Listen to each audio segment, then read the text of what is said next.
I pressed play. The video was grainy, shot from a dashboard camera on the highway. A 2019 Honda Accord came into view, swerving slightly.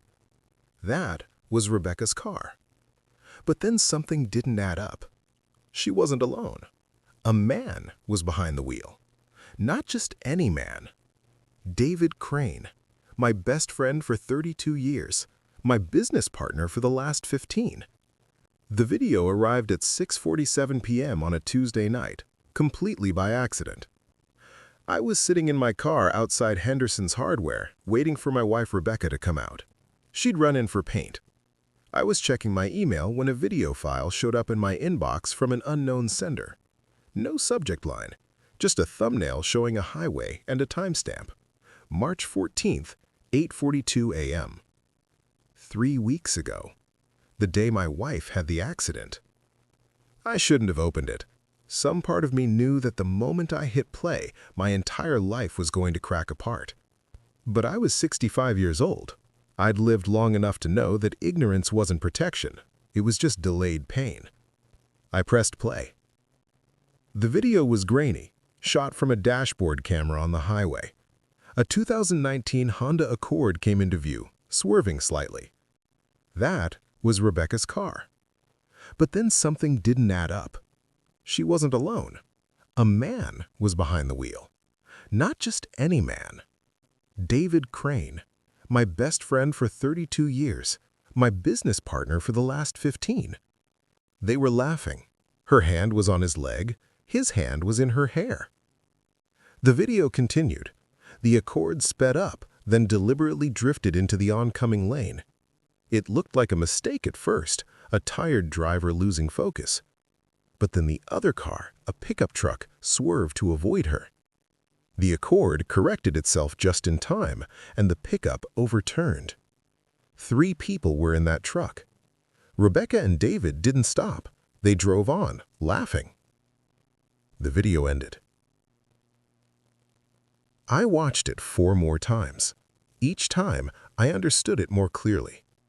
This wasn't an accident. This was theater. This was a performance designed to look like one. Rebecca came out of the hardware store carrying a gallon of paint. She smiled when she saw me, that familiar smile I'd known for 38 years. She slid into the passenger seat. "Got the paint, eggshell white just like you wanted," she said. I didn't respond. I just drove. "James, you okay?" "Watch this," I said. I pulled over in a parking lot and played the video on my phone screen. I held it so she could see. Her face didn't change at first. Then it did. It went through every emotion. Shock, denial, then something worse. Calculation. She was already thinking about what to say, how to lie. "James, I can explain." "Did you plan to kill someone?" I asked quietly. "Or was that just a bonus?" She opened her mouth, closed it. "You don't understand. David said—" "I don't care what David said. 3 people were hurt in that accident. The driver broke both legs. The woman in the back seat has a fractured spine. The kid in the middle suffered a traumatic brain injury, and you drove away laughing." "It wasn't supposed to go like that," she said, her voice small. "The truck was supposed to just swerve. Nobody was supposed to get hurt. It wasn't supposed to—" I couldn't finish the sentence. My hands were shaking on the steering wheel. I was 65 years old. I'd been faithful to this woman for 38 years. I'd built a business with my best friend. I'd trusted both of them with my life.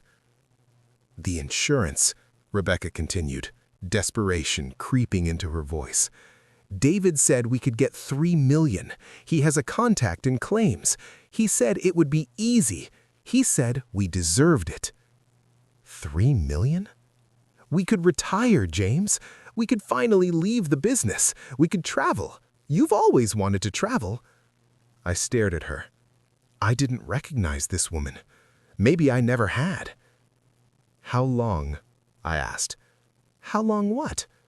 "How long have you been sleeping with him?" She didn't answer. That was answer enough. 3 years, I would later learn. 3 years of him coming to business meetings at our house.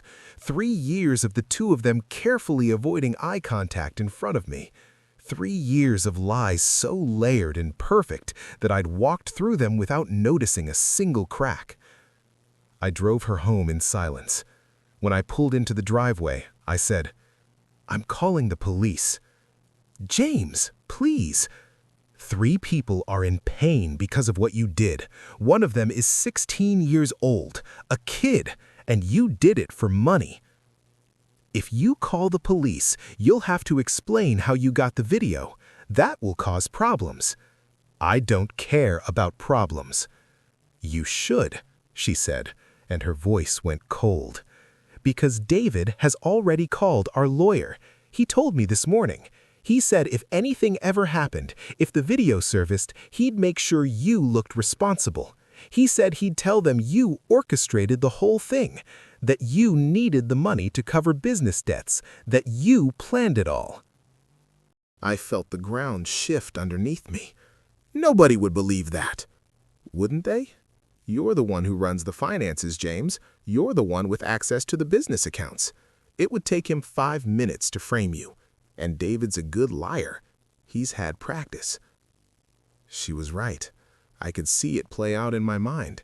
David's testimony, carefully crafted, financial records that he could manipulate, a story that painted me as desperate and ruthless, and me, a 65-year-old man whose wife would testify against him, whose best friend would do the same.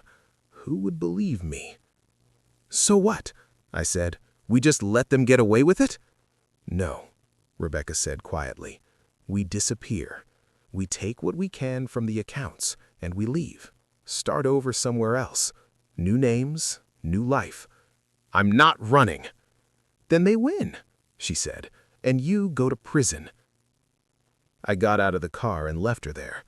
I drove to a motel on the edge of town and sat in a room for 2 hours, staring at nothing, trying to think through a situation where every option led to disaster. Then I called my daughter. Sarah was 31, an attorney in Charlotte. When I told her what happened, there was a long silence on the other end. "Dad, this is serious. You need a lawyer, a good one, not David's friend." "There's a video," I said. "Dashboard camera footage. It shows everything." "Who has it?" "I got it anonymously, emailed to me." "Do you know who sent it?" I hadn't thought about that. Who would send me this video? Who would want me to know? "I don't know," I admitted. "We need to find out, because that person is a witness, and if we can establish them, we have corroboration for your story. Right now, it's just you with a video and a wife who'll deny everything." Over the next week, I tried to trace the email. It was from a burner account, routed through multiple proxies, untraceable. But the more I thought about it, the more I realized there was only one person who would have sent it. Only one person who would care enough to destroy their own friend. David's wife, Jennifer. I drove to their house on a Saturday morning when I knew David would be at the office. Jennifer answered the door in her robe, coffee in hand.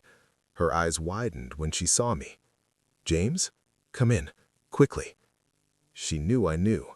The relief on her face was almost painful to watch. "How long have you known?"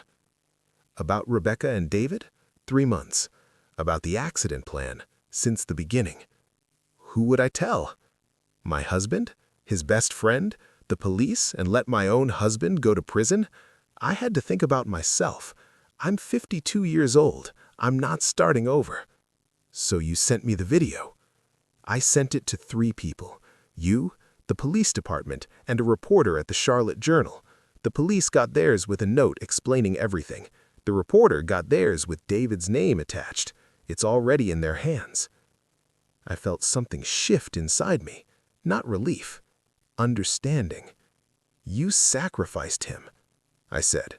"I sacrificed my marriage," Jennifer corrected, "and my security, and probably my entire life as I know it.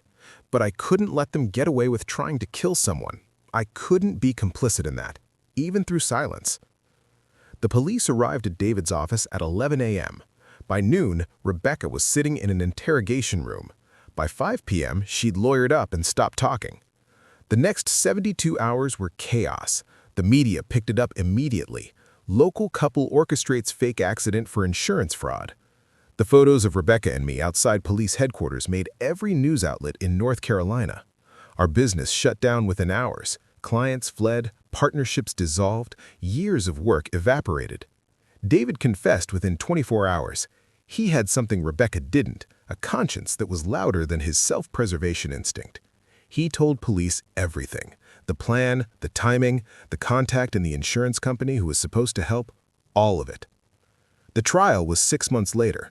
Rebecca maintained her innocence, which was bold considering the video evidence and David's testimony, but the judge didn't buy it. Nobody did. The jury deliberated for 3 hours. Guilty on all counts: fraud, conspiracy, reckless endangerment.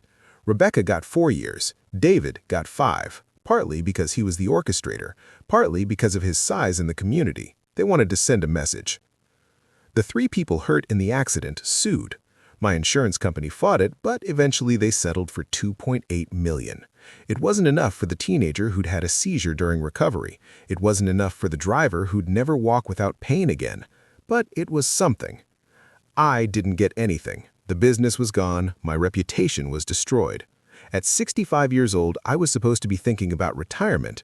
Instead, I was starting over. The one unexpected thing was Jennifer. She'd also lost everything. Her marriage was finished, her community standing was gone, her financial security evaporated. But she'd done the right thing when it would have been easier to look away. We started having coffee. Nothing romantic at first, just 2 people who understood what it meant to be betrayed and to survive it anyway. But over time, it became something more. Not a replacement for what we'd lost, a recognition of what we'd built instead. 9 months after Rebecca's conviction, I closed the old business and started a consulting firm. Just me, just clients I chose. No partners, no trust required beyond the contract. 2 years later, Jennifer and I bought a small house. Nothing fancy, a place where we could start again. We didn't talk much about David or Rebecca. There was no point. That part of our lives was sealed away, examined and prosecuted, and put into the past where it belonged. But sometimes, late at night, I'd think about that video arriving in my inbox. A moment when everything could have gone either way. A moment when I could have deleted it without watching. A moment when I could have chosen ignorance. I'm glad I didn't. Not because it fixed anything. Rebecca's conviction didn't bring back the days I lost believing in her. David's prison sentence didn't restore the 32 years of friendship. The lawsuit didn't undo the pain inflicted on 3 innocent people. But because at 65 years old, I learned something I should have known at 25. The truth doesn't care about the cost of revealing it. Justice doesn't care about convenience. And sometimes the only way forward is through the wreckage. Jennifer and I sit on our porch sometimes and watch the sunset. She's talking more now, healing in a way that only happens when you've earned the right to move forward. We don't have grand plans. We don't talk about the future much. We just exist in the present, which is harder and better than it sounds. My daughter Sarah visits every other Sunday. She's proud of me, I think, for not letting it destroy me, for not running, for not taking Rebecca's offer to disappear. I'm proud of myself, too. At an age when most men are supposed to be fading into irrelevance, I discovered I had steel I didn't know about. I discovered that 65 isn't too old to start again. It's just the beginning of a different chapter. The accident that wasn't an accident became the catalyst for a life I never saw coming. Painful, yes. Unfair, absolutely. But mine. And that, at the end of everything, matters more than I ever thought it would. Rebecca gets out in 3 years. David gets out in 4. I don't know if I'll ever see them again, and I don't care. They made their choice, and I made mine. I chose to fight. I chose to believe the truth mattered. I chose to not let the wreckage define me. At 65, that's not a small thing. That's everything.